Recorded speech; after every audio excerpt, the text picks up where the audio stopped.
Olá, meus amigos, sejam muito bem-vindos a mais esse vídeo. Hoje nós vamos falar da quarta lei, mas antes, já se inscreve aqui no canal para que você fique por dentro dos outros vídeos da série. Lembrando que são 6 leis da autorresponsabilidade.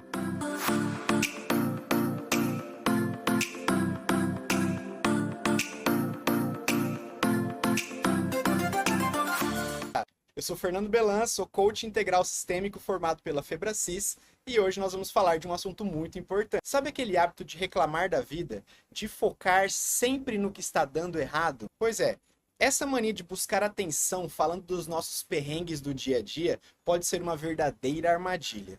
E hoje nós vamos focar num conceito que, olha, pode mudar completamente essa perspectiva. Vamos parar para pensar um pouquinho nisso? É aquela conta que atrasou, um estresse no trabalho. Qual é a primeira reação? Muitas vezes nossa primeira energia vai diretamente para reclamar, para lamentar, não é mesmo?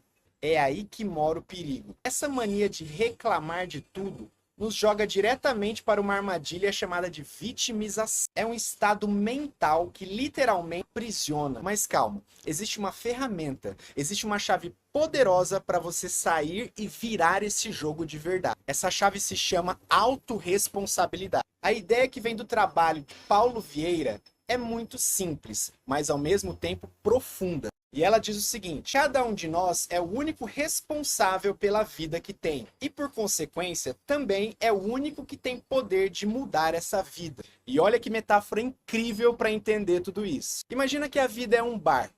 E a gente não controla o mar, o vento, as tempestades. Isso está fora do nosso alcance. Mas o leme do barco está em nossas mãos. Somos nós que escolhemos a direção, ajustamos as velas e decidimos aonde ir. E a responsabilidade final é de quem está no comando do barco. E ponto.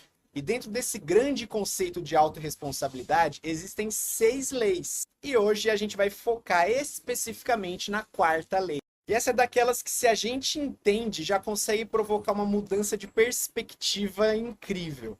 E essa é a lei, direta e reta. Se é para se fazer de vítima, faça-se de vencedor. E é uma provocação, é um desafio direto para aquele hábito que às vezes está lá no fundo. É sobre fazer uma escolha consciente de postura. Mas olha, isso não é negar os problemas que existem, mas sim decidir qual papel a gente vai ter diante deles. E o alvo principal dessa lei é um negócio chamado autocomiseração. Sabe aquela pena de si mesmo? O hábito de reclamar, de se criticar, de se colocar para baixo. Esses são os verdadeiros vilões, porque eles criam um hábito vicioso, um ciclo vicioso que só alimenta a paralisia, a inércia. Mas por que será que esse hábito é tão comum? Para entender isso, nós precisamos voltar lá na raiz do problema, lá na infância. Toda criança tem a necessidade fundamental de se sentir amada, de se sentir importante. E o jeito que ela aprende a conseguir esse amor acaba moldando o comportamento para a vida toda.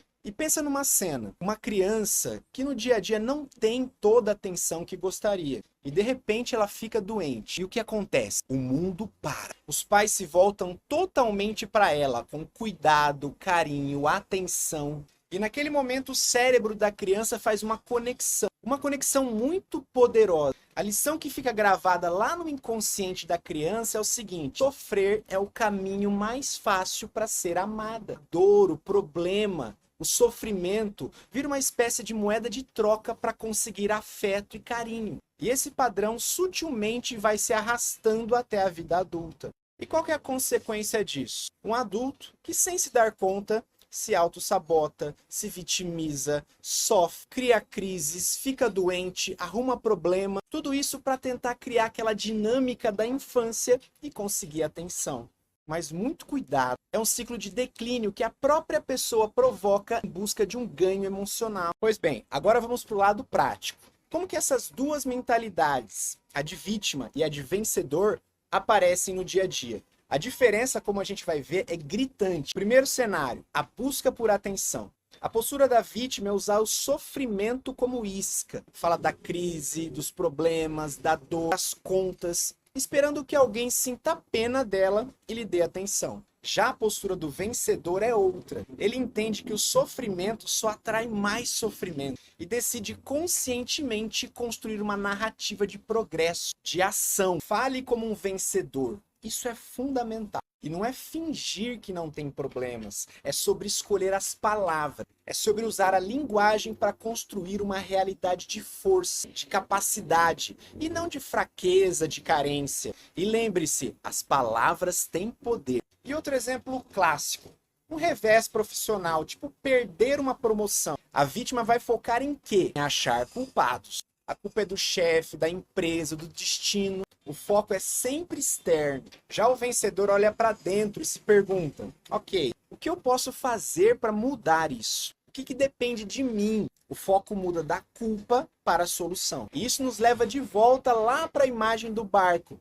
O vencedor sabe que está no comando. Enquanto a vítima se deixa levar pela correnteza e fica culpando o rio, o vencedor está lá, ajustando as velas e mudando o curso. Realmente o controle da sua própria jornada. Certo? Muito bonito isso na teoria. Mas e na prática? Como é que a gente faz para aplicar essa lei e assumir realmente o comando no dia a dia? Bom, o segredo está em alguns pontos-chave. Primeiro, entender que essa escolha entre vítima e vencedor é uma escolha consciente e que acontece a todo momento. Toda vez que vier aquela vontade de reclamar, existe uma fração de segundos para você escolher mudar a sua postura para uma narrativa de vencedor. E praticar isso constantemente aumenta a sua maturidade emocional. E, claro, a nossa capacidade de agir e realizar as coisas. E é importante dizer que isso não é só uma ideia bonita, tá? É uma ferramenta prática, validada milhares de horas de coaching do livro O Poder da Autorresponsabilidade. Ou seja, é algo que já foi testado e funciona. Então, para fechar a ideia, a virada de chave é essa mudança de mentalidade. Aplicar essa lei é como você trocar o motor da vida. Pensa só. Ao invés de usar o motor da reclamação que só anda aos trancos, solavancos, a gente escolhe mudar para o motor da vitória, que usa energia da construção, da realização, para avançar de forma firme e constante. E no fim das contas, tudo se resume a isso. O futuro se resume na resposta a essa pergunta. Em cada desafio, em cada momento, a escolha é sua, se vai se fazer de vítima ou de vencedor. E são essas pequenas escolhas somadas dia após dia que definem o nosso destino. A questão que fica então é: qual é a sua escolha? Vai continuar se fazendo de vítima ou agora será vencedor? Se você gostou desse vídeo, compartilha com alguém que fica reclamando todo dia, que se faz de vítima